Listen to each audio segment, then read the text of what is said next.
voice, your science vlogger, and a YouTube content creator, academic information all about your sciences, specifically chemistry. Wide variety of chemistry. Okay, going back, I need to discuss about London dispersion forces. Okay, wow.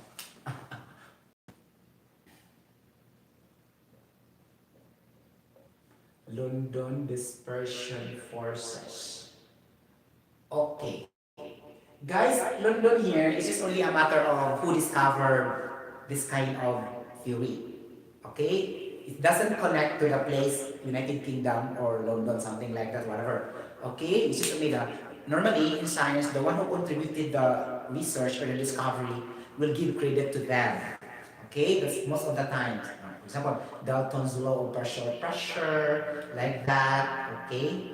The point mga talangga, okay, the Dalton atomic theory, the Niels Bohr theory, the Faraday theory of electric charge and electromagnetism and diamagnetism, something like that. And there's a whole lot more. Mr. Planck's law also regarding the energy of light releasing photon particle, something like that. Okay? Max Planck, something. There's a lot more. Mr. Ohms discovered also the relationship of voltage, current, and resistance, right? If you can still remember that, the basics of electricity. Okay, going back to the dispersion forces. Okay. Kung saan mabili siya si London Bridge? London Bridge is broken down, ganon. Di ba? Wow. Okay, now, tapos na sa London, go to the dispersion. In Webster Dictionary, what do you mean by dispersion? For example, if we can remember I think, guys, this is in 1986, where our strong leader and the most brilliant president, Ferdinand E. Marcos, said to the people before he declared martial law through his legislators, he said directly to Paviamber, something like that, right? Like that. He said like that. Disperse meaning you have to scatter, or meaning evaporate from the place, vanish from the place, disappear from the place, or keep them safe. That's dispersion. Meaning, nagka-ibubuwag mo para dili maapektuhan so that there will be a collateral damage for the particular, say for example, a collision of physical war, right? Physical war or any, whatever, okay, that involves, physical contact, something like that, okay? So that's dispersion. A molecule is also like that, or an ion is also like that. They love to disperse, something like that. If you will try to cool to the process of cooling, and sometimes also they will be dispersed through heating, but the dispersion is very slow in heating, right? Because of an increase in kinetic energy, something like that. Okay, so it's gonna be like that, the principle of dispersion. Okay, now forces, very easy. Okay, force is the application of your applied force or input force. Okay, something like to move the object that will cover a certain distance. Like that, that's force. Okay, everything you exert that will a certain specific distance, covered distance, you have the force. Okay, because if you will not cover a distance, then your force is not effective.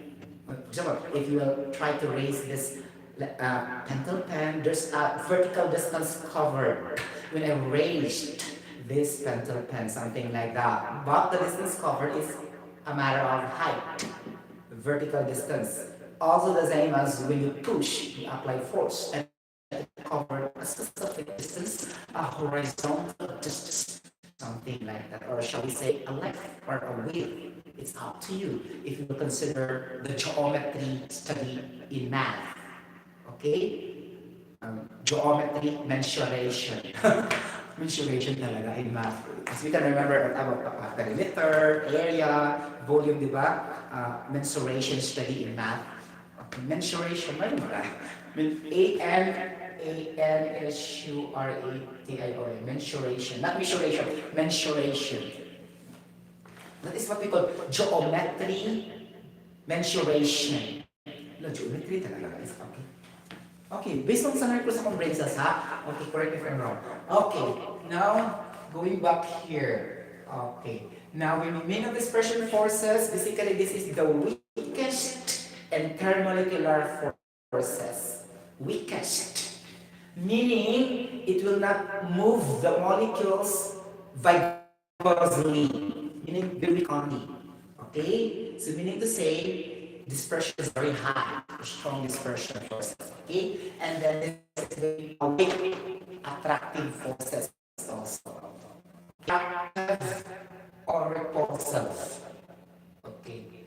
Repulsive meaning go away from each other, attractive in directly toward with each other. So if we try to relate that to, let's say, in physics, as far as I can remember, centrifugal force and centrifugal force. Now, centrifugal force will be an attractive force because it tries to attract directly towards the center. If we try to consider one atom, it's in the center of a nucleus. Okay, your force will be directed to it, something like that. And it's going to be a attractive force or a centripetal force. Now, we have a repulsive force. It will be directed away, okay, from the certain point B equals to normally, which is the nucleus of an atom. Because all atoms have nucleus. For example, I have one atom of neon. So specifically, there's a nucleus in that one atom of neon. In that nucleus, there's a lot of elementary particles involved in it. And the most popular are the protons, neutrons, and the electrons. Ganon. Okay. So, mga siya mga particles. I mean, equal sa ions, sa molecules, or whatever. Okay? Ganun siya sa attractive force. So, meaning kasi, directed away. Because weak man siya, attractive. The attractive is going man to the center. So that is weak attractive force. Kaya dispersion man siya, mo disperse. Okay? You get the point. So I will also say weakest intermolecular forces. Okay, weakest. Okay? Because it will never go together. It will be far away from each other. Something like that. Okay? So muna siya guys. For example guys, I have okay, I will draw something like, let's say mga talangga, carbon dioxide lang. I'll just choose. Okay? Ganon. So, carbon dioxide or what do you want? Carbon dioxide or carbon monoxide? Something like that. So, let's check carbon dioxide, right? Okay. Now, because carbon dioxide is a tricky theory. Okay, let's say carbon dioxide, okay? Like this. So, carbon dioxide, I will tell you something why it is tricky.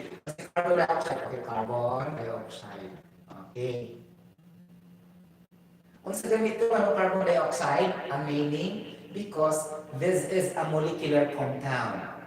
Covalent molecular compound. So you say carbon dioxide.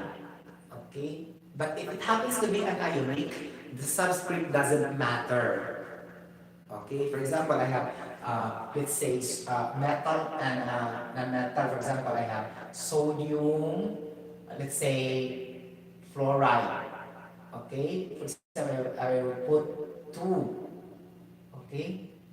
Like that. So, the subscript is not an issue. You could just say sodium chloride. You will never say sodium therefore because it means only the general. But for molecular compound, you are very, very particular with the subscript involved. Something like that. Okay? To the point, muna siya mga naming. Okay? Hindi ko mapunta ka main. To the point, actually rule. Okay? To the point. Okay, ganun siya makalangga ha. Okay. Then, we need to carbon dioxide na. Okay? So, in these two elements, carbon and oxygen, or carbon atom and oxygen atom, so which is your central atom in your chemical bonding, central atom, something like that. Normally, that's gonna be the rule. The one that is very less subscript will be your central atom. Okay, so carbon central atom siya mga palangga. Okay. Carbon dioxide is not the same with water. That the two hydrogen will be going downward and the dipole moment will be cancelled. Here, it will not be cancelled because this is bound. You get the point? Okay. Why di siya mabound? Because bugat man ng oxygen, something like that, i-pull mo niya sa carbon. You get the point? Para buhat siya sa taas. Nakaloka. Then ang carbon, and then ang water, i-duot mo niya ang hydrogen sa ubos.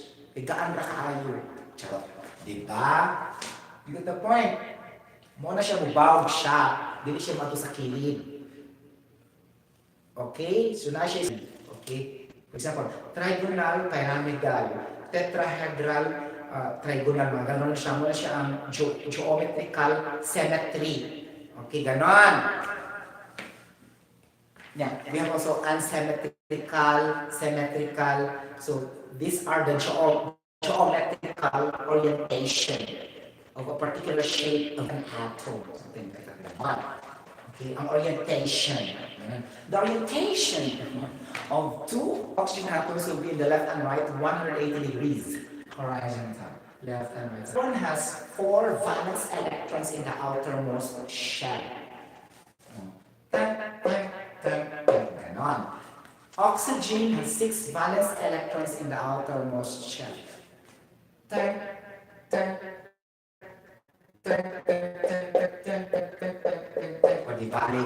Okay, how can this carbon and oxygen be happy with each other? So they will have to share their electrons so that they will become happy. Something like that. Wow. Okay, now let's connect the bonding moment between carbon and oxygen. So, one, connect, like that. So your oxygen will be electronegative and your carbon will be electropositive. Since there are only 4 valence electrons, all electrons of carbon will be completely shaped to the electrons of the oxygen. 2 atoms of oxygen. This is that structural theory. We need to follow the octet rule. Octet, meaning to say, each element has the valence electrons in the outermost shell. Guys, be careful in saying also valence electrons because the electrons will not be the same as valence electrons. Why? How can you differentiate an electron only and a valence electron? Because these electrons are general. It could be in the second level, third energy level. The electrons will occupy there. And matutuyok siya dito. Because electrons are very light, has a mass of 9.11 times 10 to the negative 31 kilogram. That's the mass of one electron that will revolve. That is only electron terminology.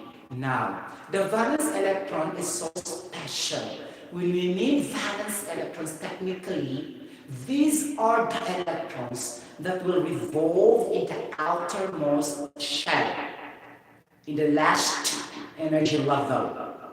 Okay, and now we need to know about electronic configuration. Dapat we should be clever in the electronic configuration theory and concept before understanding this topic also. You get the point? Mga palala, ganun siya. Okay, so valence electrons at least is of the rule, not the regular electrons. Okay, now, since we have 4 valence electrons of carbon, ganon. So it needs 4 bands to satisfy the octet rule. Check our latest structure. 1 band, 2 bands, 3 bands, 4 bands. So perfect. It satisfies the requirement of the octet rule. How about the oxygen?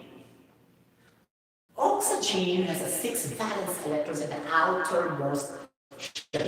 We always say outermost shell because valence electrons exist in the outermost shell, not in the inner shells. Shell meaning energy level or equivalent to the orbit in the solar system in which the planets revolve also.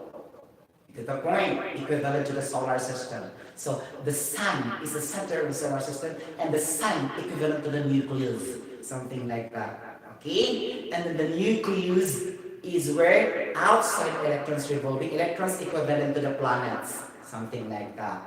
Since there are 12 orbits in which the valence planet equivalent to the valence electron. If we try to put the analogy in that, comparative study to understand what we are discussing or referring to so that we can analyze in that situation. Ganon. Okay. So that's the valence electrons. Now for oxygen, we have 6 valence electrons. Since 8, we have 2 bands. Octet 2. Because octet is 8. Okay. 2 here. Oxygen, does it have 2 bands? Okay. Now, mga palaga, this is a tree. On the other side, we have to satisfy the oxygen. 1, 2. Oh, satisfy the octet rule. On the other side, left side, we have also 2 bands. 1 to satisfy the octet rule. Ganon. O, di ba mga palaga? Okay. Okay. Now, what's the rule for this situation? When we say dispersion forces here, weak intermolecular forces. Okay, here on the oxygen we can have partially, okay, negative, partially negative, and the carbon is partially positive. Okay, now what will happen? Okay, the remaining electrons will be distorted. Matutuyok siya dito. The electron distribution will be distorted. And we keep on moving away from the oxygen. Keep on moving and then very eager to look for another compound to react with. But it's so sad, there's no another compound. Something like that. If I add CO2 plus, for example, hydrochloric acid or any kind of organic compound. So there's a chance that this unshared electrons of each side will share. It will become happy now. Since there's no avenue to have intermolecular forces, so actually another compound, one part, that's why it's partially negative and partially positive, ready to react and combine with another molecular compound or whatsoever. Okay, ganon. As long as compatible in polarity. Okay, polarity meaning positive and negative charges due to electrostatic forces between them. Ganon. Okay, so create siya dipole. Okay, dipole here, dipole moment, ganon. Diba? Dipole moment and reaction to padulong ito chuchu, ganon. Okay, the forces will go directly to the carbon because the positive carbon is partially positive and react actually the forces will go together, something like that. Okay, intermolecular forces because another side of oxygen on the other side and oxygen on the other side. So it's not entra. Okay? Ang entra, dito na part sa carbon oxygen. Right, carbon oxygen entra. But overall, this is now intermolecular forces. Na weak na siya. Okay, mo-create naman siyang dipole moment because of the weak attractive forces or intermolecular forces. Mo na ang London dispersion forces. Okay, weak intermolecular forces or weak attractive forces because partially negative, partially positive. And then mapulo siya of dipole moment. Now, we have dipole here directed to the central atom, carbon. We also dipole here directed. Okay. Now, this dipole moment will be cancelled.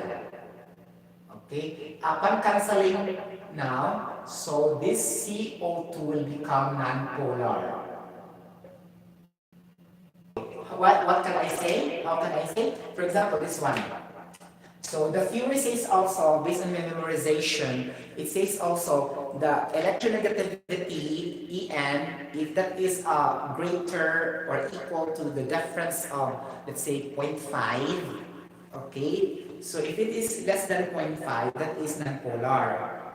Okay, take the electronegativity of oxygen and the electronegativity of carbon. When you subtract that one, if it is less than 0.5, that is non-polar. That is highly theoretical, not on the orientation, structuring interpretations. But there's another way how to say polar, how to say non-polar or polar without drawing the Lewis dot structure. Because not all the time we will draw in the paper. To the point, it takes a longer time. Like this, it spend time to.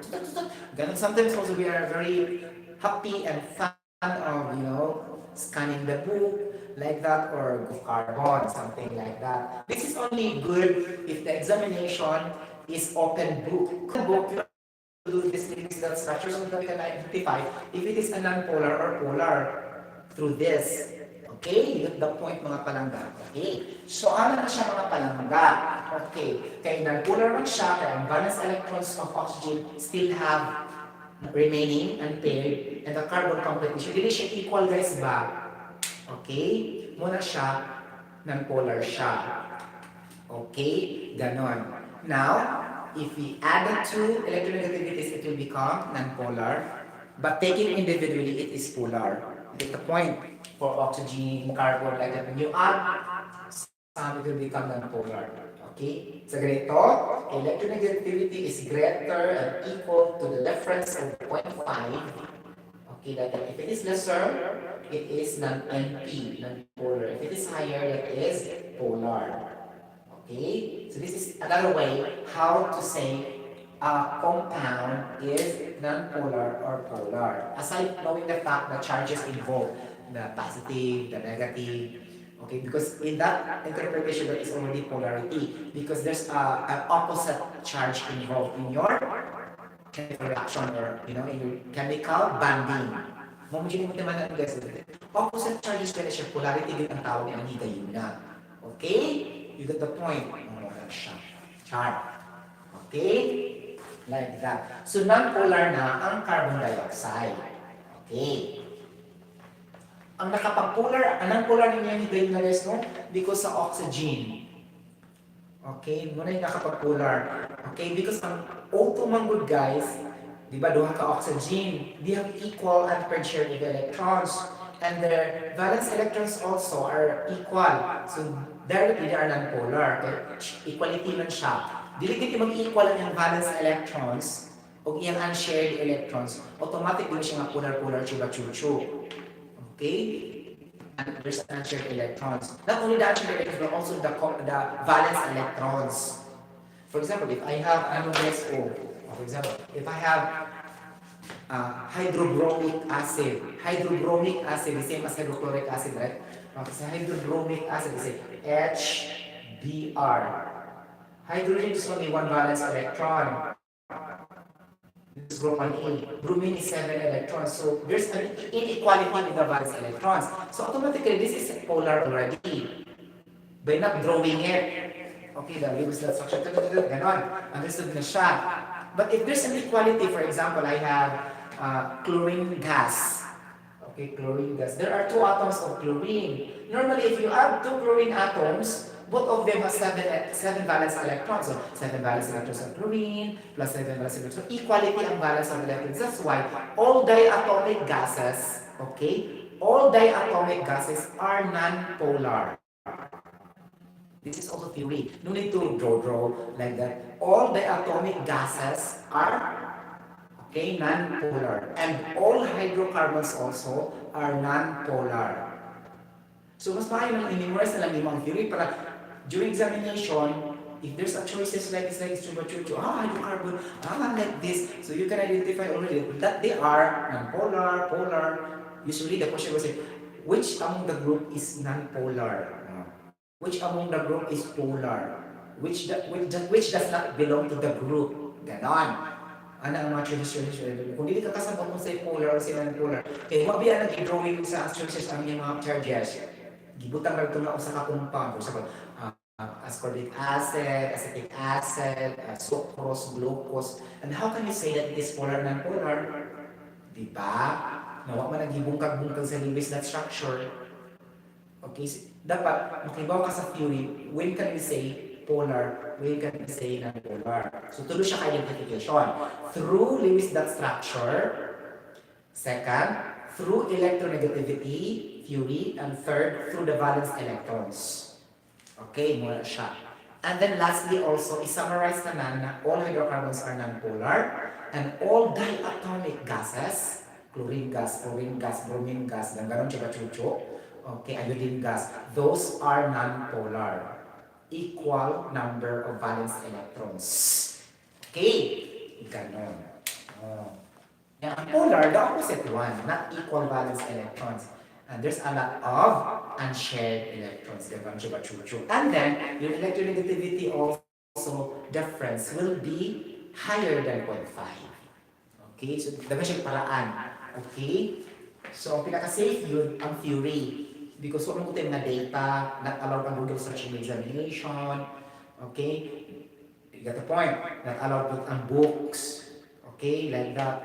So, it depends na to your course what are the certified, what is the standard book to be used. For example, for us, we're allowed to use the chemical engineer's handbook. Only one handbook to be used, the Perry's chemical engineer's handbook. We will use that, and everything will be there. But the only problem is that it will take a lot of time to scan. Like there's a lot of pages. Hindi po gusto na na fluids and brain cells. You got the point? Ano ba siya? Okay. So, ano siya ang London dispersion forces? Now, if I try to draw mga talaga, saan makapag-draw natin? Draw natin. Yes. Okay. Ganon. Di ba mga palangga ko hitag? Okay. Ganon siya. Na kung mag-draw ko rin yung higayon ng mga palangga, ganon din ko ano yung higayon ng akuan. Charot! Nakaloka. Ganon akuan daw. Di ba? Kasi kuan. Charot. Okay. For example, I have a circle. Ganon. And I have here, let's say, hindi ako isuwat kung sa. Let's say, perfect circle represent the atom. Okay, something like that. There's a nucleus. Center is the nucleus. Ganon. And there are electrons. Say, for example, electrons in the inner shell lang siya. Wala sa outer. Example lang. Okay. Tulo ka buo. So, 3 electrons in the inner shell. Not the outermost shell. Okay, ganon. Okay. Now we have, if stating the London dispersion forces, it will change the shape of the circle. It will become oblong, elliptical, because this electron will be distorted.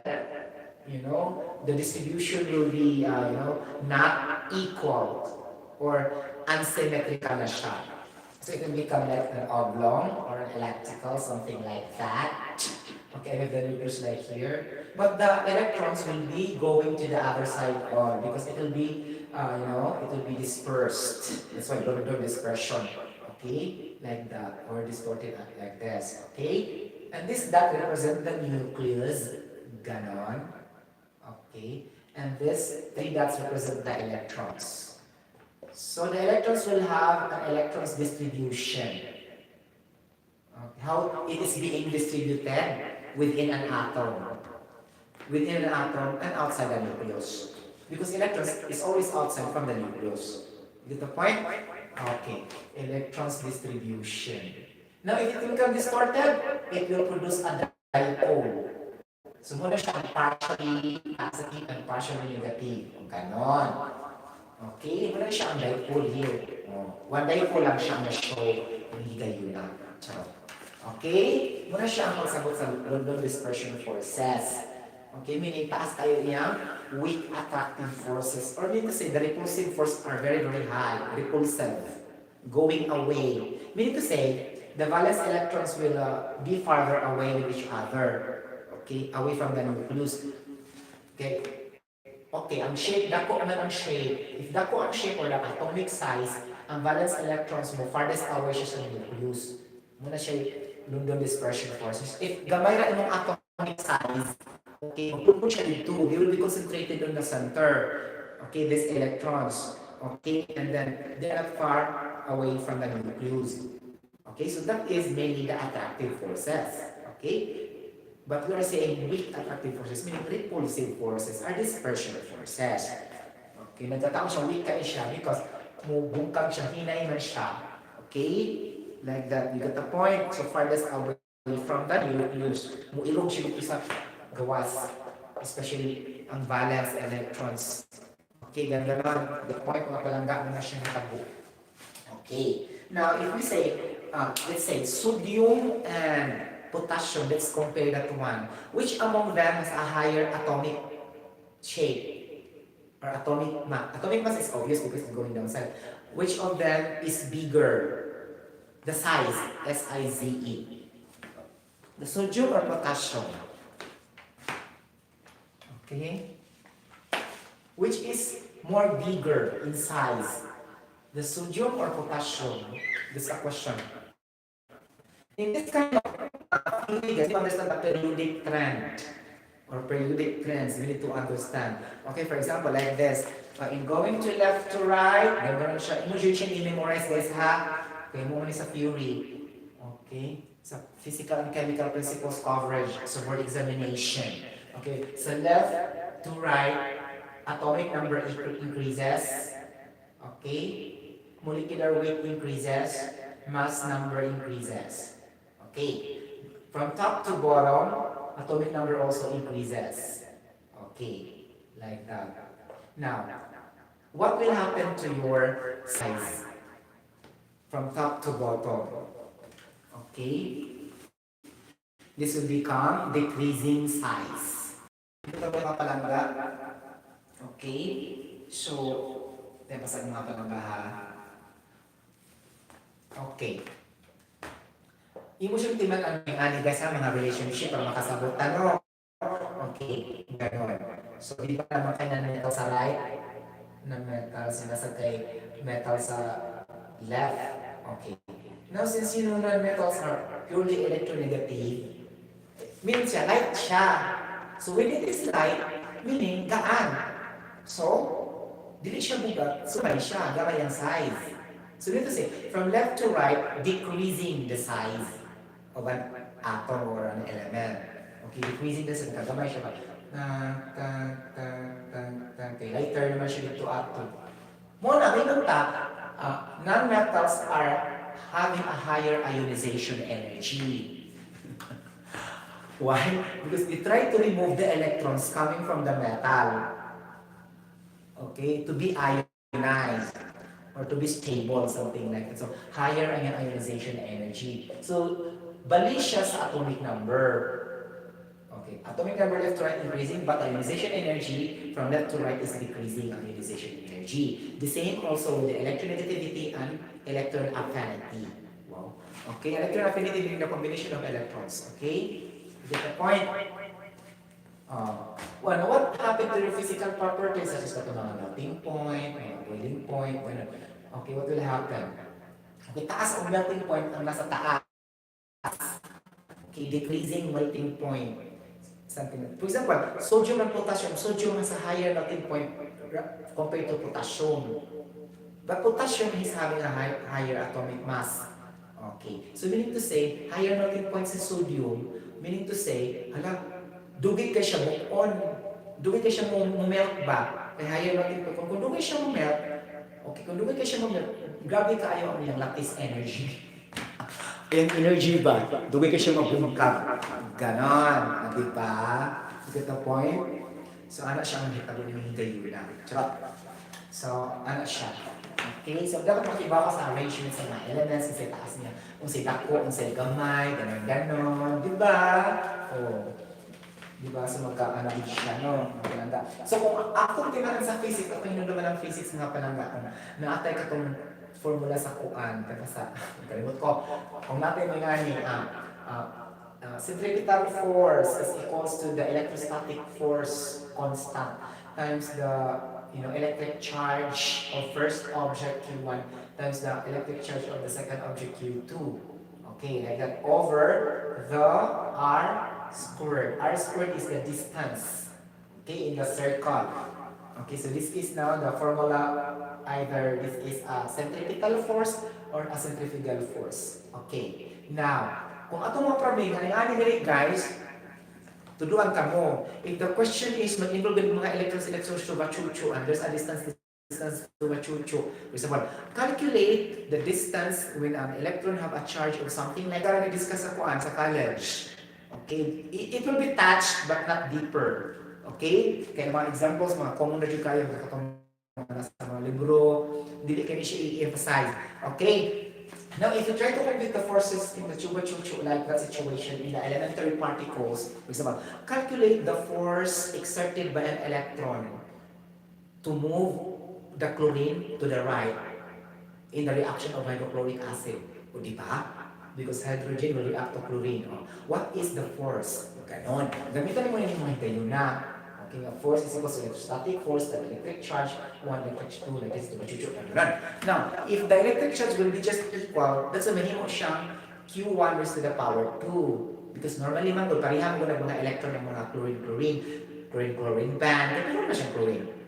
Okay? Example, O2, oxygen-oxygen band, pareho man oxygen. So normally, ang electric charge sa oxygen, pareho ra normal raised to the power. Actually, Q1 and Q2 is equal, assuming we have the same mass of electron involved. Kung wala gigitin sa problem, mapugos ka gamit sa 9.11 or 9.109 times 10 to the negative 31 kilogram na mass siya sa electron.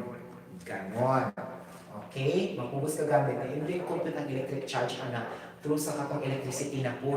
Electrostatic mo guni siya, guys. Yung gunit ang electrostatic, hindi ito kalusot na guni mga electricity involvement. Okay? Electrostatic force. Muli ka nataan yung charge. Yeah. Muli ko likatong charge, chuba-chucho. Sa mga competition sa charge, muli ka current. Muli ko lang sa likatong ng kuan sa basic electricity. Muli ka nga. Current is equals to the charge over time. Yeah. I is ampere and Q, charge is coulomb and T is second. So therefore, current is equal to coulomb per second. Something that coulomb per second is the unit also of current in terms of the tendency of time. When it is dependent to the time covered to create an electricity. When you give emphasis on the time, then if you will not give emphasis on the time, how much time it will produce electricity, how many amperes, then that is not that definition of ampere. It's only that. Okay, but if you are considering how much time needed to create this particular electricity, I want to have 5 ampere. Okay, now you can compute for that electric charge on it. We have in this formula, and you have also the time. You get the point? So that is current computation with respect to time.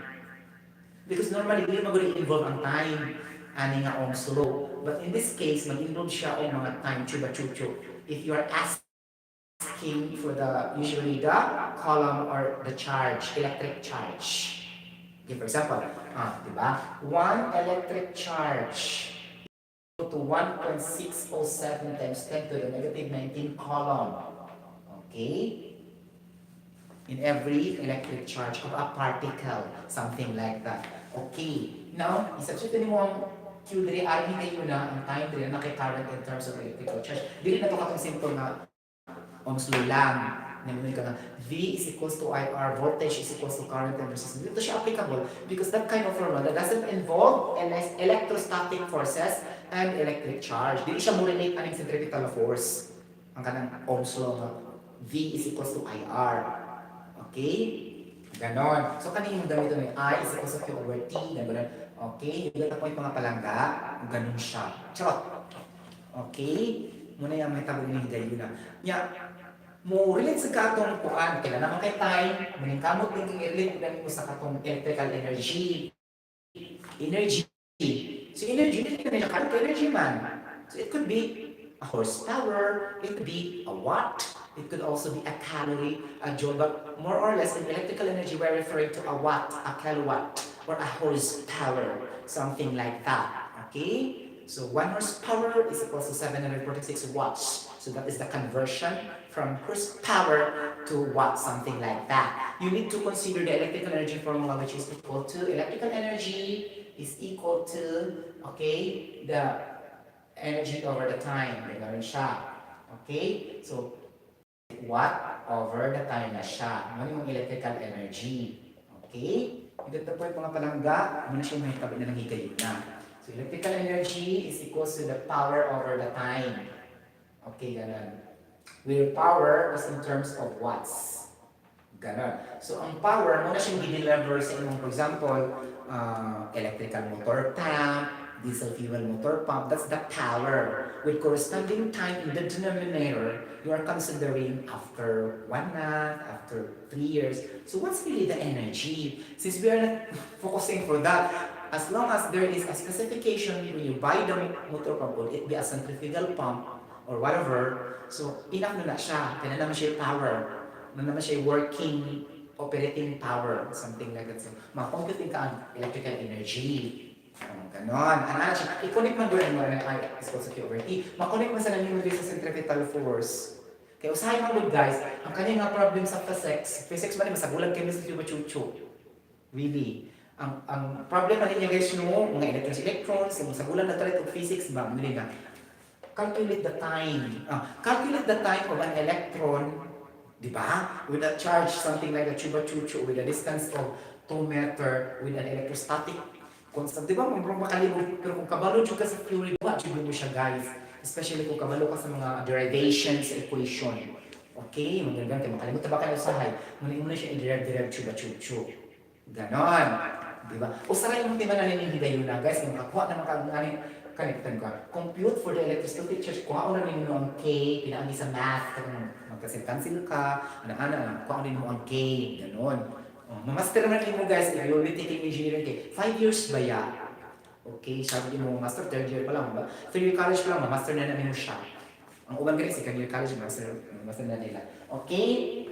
Nila lang kayo kung kumayo ang math. Charot! Charot lang. Okay? Naman siya may tabo. Diba? Okay? Hindi ko siya so far. Wait! O, last 4 minutes. Ganon, matulog na ako mga palangga kong hitad. Okay, ganon. Now, okay, electrostatic forces pa nang isgutan, no? Kaya, London dispersion forces, no? Di kaya, no? May nangana, electrostatic forces. Okay, now we need to know the constant of electrostatic charge. Nasa nila? Katusang, alas na siya, guys. 8.99 times 10 to the 9. Ganon, chuba-chuchu. And then, you will say mga palangga nga, C squared, diba? Okay. C squared, denominator, Newton meter squared sa taas. Ang imong tema na nanigayo na guys, katulad ito ang formula ganina. Okay, kaya manipulate mo, makabaw naman ka sa unit, asa ang maubos, asa ang mataas. If you forgot the unit, matroubleshoot mo ang unit kung nakabaw ka sa formula. You get the point? The-extract ni mom, it's gonna be the unit, something like that. Kaya diba mo guys, kanina nga unit sa electrostatic charge constant, unit ano niya, no? Is the reverse ang permittivity constant ba yan, guys? Okay, nakatong 8.55 times 10 to the negative 12. And then, ibalik na po siya. Coulomb squared over Newton meter squared. Yan, after that, makunik sabi mo si Faraday constant. Kabantay ka, kuan ka ba mga dagang kantunan guys, reduction potential sa mga kuan, mga elements. Di ba naman siya mga Faraday ko sa katong 96,480 coulomb, okay, per mole electron. Ganun. Di ba? Coulomb, mole electron. So, parang ang may mole guys, sa stoichiometric chemical reaction na yun ka, nanghita yun na. Kaya na may mole, M-O-L-E. Nasa electron, balance natin sa charges. Right? Ako na nag-discuss how to balance the charges, chuchu, sa reduction, oxidation topic. Okay? So, mulugwa na diha sa electromagnetism topic, electrochemistry, and diamagnetism topic. Connect that to the physics na katong mga centripetal force, sa mga elementary particles, electrons, protons, neutrons, ganun-ganun siya, chuchu. So, it's that ba ni guys? Ano ba? One proton of chlorine will react to another proton of ganon. Gi-proton na po niya. Ay, kahadlok ang proton. Particle magyapon na siya. So, ma-apply gyapon to ang force is equals to K, Q1. Hadlok ano kaya yung example sa, let's say na, ang yung example sa calcium, puro via electron. Na pagkagawa sa examination sa future, gilisdan na yung proton. Hindi na, hadlok na ka mong substitute kay electron na na, di mo yung naman that these are elementary particle, pareho rin na siya, muna siya substitute dito. Ganon, dito magsalig, electrons na ginapirmi. Okay, yung i-widen, hindi mo ang knowledge naman, be limited only to one kind of elementary particle. It's also applicable to other particles such as positron, photon, proton, neutron, mesons, baryons, nucleons, mga ganon, mga particles man siya. Okay? So na, for example, ang proton na pa dyan gamay na niya. Ang proton na pa dyan gamay na niya. So muna to kung gamay na dyan kayo nga, di na masabdan. Okay? Applicable na siya ng formula. Now, first mo ano na nga, calculate the charge of a meson. Umot din ko sa meson, no? Di mo na siya apply ko, pareha naman na siya, particles na bayan. Diba? Sub-particles of a proton, sub-particles of a electron, ganon. Diba? Ano na siya ang technique niya, guys. Okay. Is that gilas question, sure po. Diba? Diba, lagi po na formula na gamiton. O, diba? Ganon. Ang van der Waals weak forces, guys, mabawal na siya sa kanang London dispersion forces, guys. No? Pero ang van der Waals forces, van der Waals weak forces, mawala na sa London dispersion forces, mawala na siya.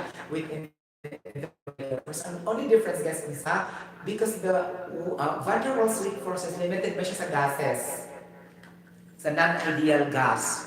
Ma-apply siya. Dili ideal gas, non-ideal gas, in which intermolecular forces are very, very relevant. Di ba? Remember the kinetic molecular theory of gases, the ideality of a gas? We are not focusing on the intermolecular forces. That's why we deal with the correction factor of the intermolecular forces of the ideal gas, mo gamit ng van der Waals equation. Okay? Tungod na siya sa van der Waals weak forces involved in it. Diba? So, nasa ito yung formula katong usama. Force is equals to katong K times Q1, Q2 niya. Lahi na siya ba? Complicated na kayo siya, pero correction factor niya, ipuno niyo siya sa PV&RT. Diba? Diba na kayo PV&RT?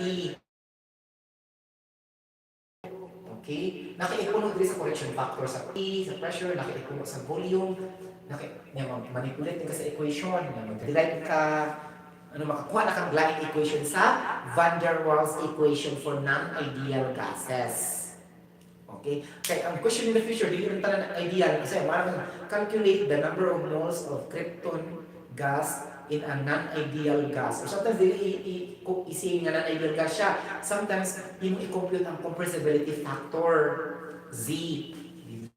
Moment sa gases, Z is equals to pressure times the molar volume over the universal gas constant R times T. Sige, balik na yung sa gas dun sa 0.0. Okay, kung itong usasag na, kapoy na kasi balik, diba? Mga kakapatid, no? Okay, so, makuha ni mga Z, guys. Equal na rin siya 1 ng Z, guys. And yan sa'yo na siya. Or 0.99 something. Hindi rin siya ma-equal sa 1 na. Kung ano siya, ideal din siya. O, gamitan din mo siya. O, van der Waals weak forces equation, van der Waals equation. Ay pagsalig nga, usaragi behavior sa gas, ha? Nasa tayo non-ideal gas. The same with solution. We have ideal solutions, we have also non-ideal solution. Involved na siya of solid or liquid, solute or solvent. But sa katong ideal solution, nahinapin siya dito kaya ang imong Z kita ay, ano naman ito ang gitawag na ito o activity coefficient. Sa concentration na siya na refer ka dito ato, yung wala yapon 1. Activity coefficient, mag-relates na siya sa katong mga, how it is being dissolved in a certain, filter, F-I-L-T-E-R, semi-permeable membrane, ganon, which is a kind of a filter. Okay? For example, ito mga reverse osmosis, di ba mga ganon, gamitan na naman siya osmotic pressure. Osmotic pressure is equal to ganon, CRT, ganon, di ba? CRT times I, gamit sa Carnot factor. So, ganon ka dimandaan, guys, really. Okay. Muna siya, requirement ng memorization. Okay? Kung hina ka memorization, puro lang ka math, there's a possibility you will fail. Okay? Ginagan yung theory, guys. Okay? Especially sa science o sa engineering concepts and principles. Okay? Like that. Muna kasagaran mo na manya cum laude, summa cum laude, dili sila mo top. Bright kay sila og math, pikon, kay kuwang sila theory o concepts. Kung may panagin ka na sila concepts of theories, posible mo top gina sila kay bright kay sila daan. Yung mga math, chuba-chucho, compute, whatever. Pima naman ganyan nila. Okay? Nagkataon lang, hindi lang sila mag-memorize. Kaya mga bright lagi. Okay? Kuwang sa mga technical term. Though, bright kay sila. Okay? Muna siya, hindi siya, kabrait na ito niya, siya makumlaw din ito siya, wala siya top. Ganon. Okay, hindi siya magtuon sa theory. Sige na siya tuon sa mga problem solving, taga-adlaw, ganun siya sulibon, malisod pa kayo na perfect yun niya, ganun. Ang theory, yabukod siya. O, diba? Ganon. Di ka siya yabo, makukuha mo siya, kung dili kay excellent ba, super the same sa iyang math ability. Eh kung nagtaas po, di mo tapos share na siya. Di ba? Parang ganon. Okay. Or di rin siya magtuon, kay bright na siya daan.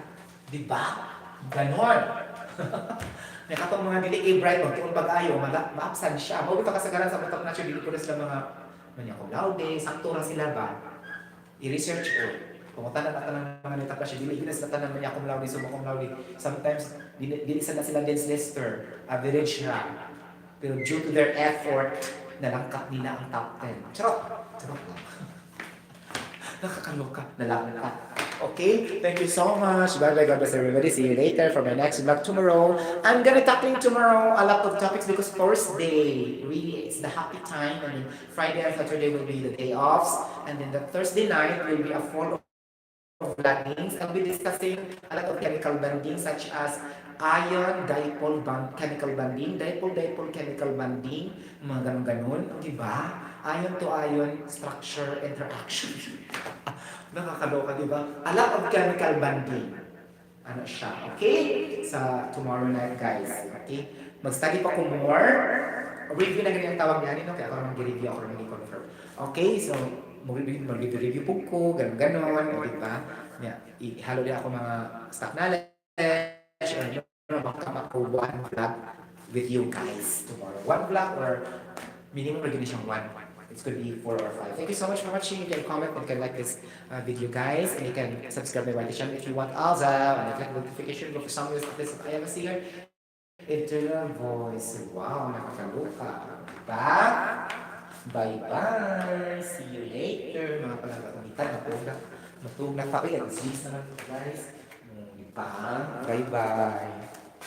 Bye-bye. Ganon.